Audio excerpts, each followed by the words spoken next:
The happy prince అనేది Oscar Wilde రాసిన హృదయస్పర్శి కథ. ఇది ఒక అద్భుతమైన విగ్రహం మరియు ఒక చిన్న కోయిల మధ్య స్నేహం గురించి. ఇది సామాజిక అసమానత, కరుణ, త్యాగం మరియు బాహ్య సౌందర్యం మరియు అంతర్గత విలువ మధ్య వ్యత్యాసం యొక్క లోతైన ఇతివృత్తాలను అన్వేషిస్తుంది. నగరానికి పైన ఎత్తైన స్తంభంపై హ్యాపీ ప్రిన్స్ యొక్క అందమైన విగ్రహం ఉంది. ఇది సన్నని బంగారు ఆకులతో కప్పబడి ఉంది, కళ్లకు రెండు ప్రకాశవంతమైన నీలమణిలను కలిగి ఉంది మరియు దాని కత్తి బెట్పై పెద్ద ఎర్రటి రూబీ మెరుస్తోంది. నగరంలోని ప్రతి ఒక్కరూ దానిని మెచ్చుకున్నారు. ఒక రాత్రి శీతాకాలం కోసం ఈజిప్టుకు వెళ్లిన స్నేహితులను కలిగి ఉన్న ఒక చిన్న కోయిల నగరానికి వచ్చింది. అతను బంగారు విగ్రహం పాదాల మధ్య రాత్రి విశ్రాంతి తీసుకోవాలని నిర్ణయించుకున్నాడు. అతను నిద్రించడానికి సిద్ధమవుతుండగా ఒక పెద్ద నీటి చుక్క అతనిపై పడింది. అతను పైకి చూసి విగ్రహం యొక్క బంగారు బుగ్గలు కన్నీళ్లతో తడిసి ఉన్నాయని చూశాడు. స్వాలో, ఎవరు నువ్వు అని అడిగింది విగ్రహం. నేను హ్యాపీ ప్రిన్స్ అని సమాధానం ఇచ్చింది. స్వాలో అయోమయంలో పడి సంతోషంగా ఉంటే ఎందుకు ఏడుస్తున్నాడని అడిగింది. తాను బ్రతికి ఉన్నప్పుడు దునఖం ప్రవేశించని రాజభవనంలో నివసించానని యువరాజు వివరించాడు.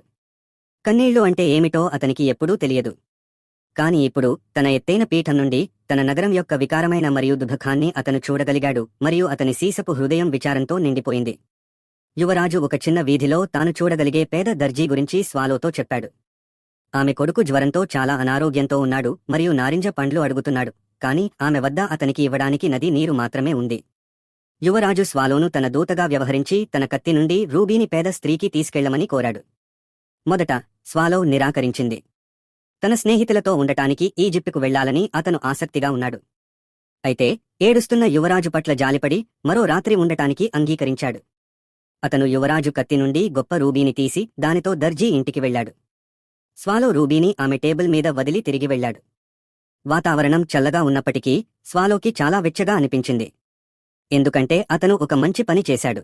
మరుసటి రోజు స్వాలో ఈజిప్టుకు బయలుదేరడానికి సిద్ధమైంది. కాని హ్యాపీ ప్రిన్స్ అతన్ని మరో రాత్రి ఉండమని కోరాడు. అతను ఒక చిన్న నాటక రచయితను ఒక గారెట్, చిన్న అటకగది లో చూశాడు. అతను తన నాటకాన్ని పూర్తి చేయడానికి చాలా చలితో మరియు ఆకలితో ఉన్నాడు. యువరాజు తన నీలమణి కళ్లలో ఒకదాన్ని తీసి యువకుడి వద్దకు తీసుకెళ్లమని స్వాలోను కోరాడు. స్వాలో భయపడిపోయింది. తాను అలా చేయలేనని మరియు అతన్ని అంధుడిని చేయలేనని హ్యాపీ ప్రిన్స్తో చెప్పాడు. కాని యువరాజు తాను చెప్పినట్లు చేయమని ఆజ్ఞాపించాడు. బరువెక్కిన హృదయంతో స్వాలో యువరాజు కళ్లలో ఒకదాన్ని తీసి నాటక రచయిత వద్దకు తీసుకువెళ్లాడు.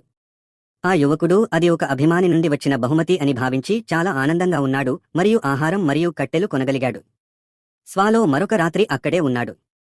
మరుసటి రోజు అతను తన పీఠం దగ్గరలో ఒక మ్యాచ్ గర్ల్ యొక్క అగ్గిపుల్లలు కాలువలో పడి చెడిపోయాయి. డబ్బు లేకుండా ఇంటికి వెళితే తన తండ్రి తనను కొడతాడని ఆమెకు తెలుసు కాబట్టి ఆమె ఏడుస్తోంది. ఆమె దుఃఖాన్ని చూసిన యువరాజు తన మరో నీలమణి కన్ను తీసి ఆమెకు ఇవ్వమని కోయిలను కోరాడు. కోయిల గట్టిగా నిరాకరించింది. అలా చేస్తే యువరాజు పూర్తిగా అంధుడవుతాడని యువరాజుకు చెప్పింది. యువరాజు పట్టుబట్టడంతో కోయిల విచారంగా మరో కన్ను తీసి ఆ చిన్నారికి ఇచ్చింది. యువరాజు అంధుడు కావడంతో కోయిల జీవితాన్ని మార్చే నిర్ణయం తీసుకుంది. నేను ఎల్లప్పుడూ మీతోనే ఉంటాను అని అతను యువరాజుతో చెప్పాడు. అతను ఇకపై ఈజిప్టుకు వెళ్లడు. యువరాజు అంధుడు కాబట్టి కోయిలను తన కళ్లుగా ఉండమని కోరాడు. నగరం మీదుగా ఎగిరి తాను చూసిన దానిని తిరిగి చెప్పమని కోయిలతో చెప్పాడు. కోయిల ప్రతిచోటా ఎగిరింది మరియు ధనవంతులు తమ ఇళ్లలో ఆనందిస్తున్నందుకు మరియు పేదలు వారి చీకటి, చల్లని సందులలో బాధపడుతుండటం మధ్య స్పష్టమైన వ్యత్యాసాన్ని చూసింది. ఆకలితో ఉన్న పిల్లలు మరియు నిరాశ్రయులైన బిచ్చగాళ్ల గురించి అతను యువరాజుకు చెప్పాడు. ఈ భయంకరమైన కథలను విన్న యువరాజు తన చివరి ఆజ్ఞను ఇచ్చాడు. అతను స్వాలోతో ఇలా అన్నాడు, నేను మంచి బంగారంతో కప్పబడి ఉన్నాను.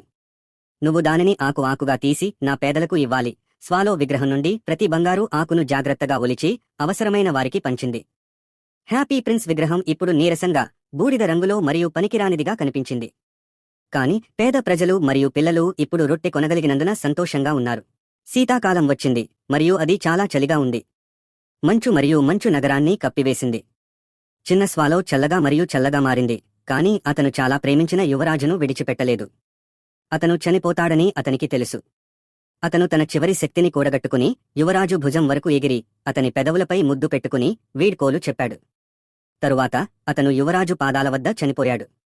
ఆ సమయంలో నీరసంగా, బూడిద రంగు విగ్రహం లోపల నుండి ఒక వింత పగుళ్లు శబ్దం వచ్చింది. తన చిన్న స్నేహితుడి కోసం దుఃఖంతో నిండిన యువరాజు యొక్క సీసపు హృదయం రెండుగా విరిగిపోయింది. మరుసటి రోజు ఉదయం మేయర్ మరియు టౌన్ కౌన్సిలర్లు చెరిగిన విగ్రహాన్ని చూశారు. అది ఇక అందంగా లేదని మరియు అవమానకరమైనదని వారు ప్రకటించారు. వారు దానిని తీసివేసి కొలిమిలో కరిగించాలని నిర్ణయించుకున్నారు. వారు లోహ విగ్రహాన్ని కరిగించారు, కాని విరిగిన సీసపు హృదయం కరగలేదు. పనివారు దానిని వింతగా భావించి చనిపోయిన స్వాలో కూడా పడి ఉన్న చెత్త కుప్పపై విసిరారు. అప్పుడు దేవుడు తన దేవదూతలలో ఒకరిని నగరానికి పంపి అతను కనుగొన్న 2 అత్యంత విలువైన వస్తువులను తిరిగి తీసుకురావాలని అడిగాడు. దేవదూత విరిగిన సీసపు హృదయంతో మరియు చనిపోయిన పక్షితో తిరిగి వచ్చాడు. దేవుడు సంతోషించి, నువ్వు సరిగ్గా ఎంచుకున్నావు. ఎందుకంటే నా స్వర్గపు తోటలో ఈ చిన్న పక్షి ఎప్పటికీ పాడుతుంది మరియు నా బంగారు నగరంలో సంతోషకరమైన యువరాజు నన్ను స్తుతిస్తాడు అని అన్నాడు.